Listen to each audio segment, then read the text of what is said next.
A new study out by TxDOT finds Central Texas is home to 10 of the worst congested spots in the entire state of Texas. From U.S. Highway 183 to North Lamar, Loop 360 to Palmer Lane and in between. They're all frustrating places to be stuck during rush hour. But it's these three areas, IH-35 from Texas Highway 71 to US 183, US 290 through the Y at Oak Hill, and MoPac from US 183 to 290 that put the most drivers at a standstill during rush hour. And that's why KXAN's Jarrod set out to learn exactly what's being done to help ease traffic in these areas right now, and what plans are being put together to make sure traffic does not get even worse as more and more drivers take to the roads.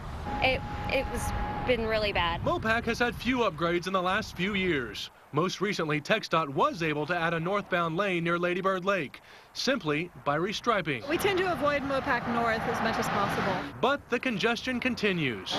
However, the next upgrade could bring some much-needed relief. The Central Texas Regional Mobility Authority is still looking for funds to build a new north and southbound lane from Palmer all the way to Lady Bird Lake. Plans are to use it as an extra traffic lane, an HOV lane, or an express toll lane.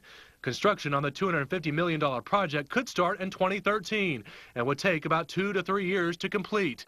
An added bonus will be sound walls for the nearby neighborhoods. Anytime they can put sound walls or aesthetics anywhere, I'm for. I-35 is easily the most congested road in Austin. Unfortunately, there are no easy fixes for this one. Anything that would do that would be great.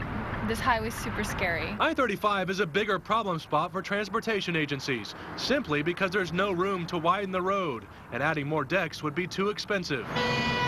But there are some options already in the planning stages that don't require much funding.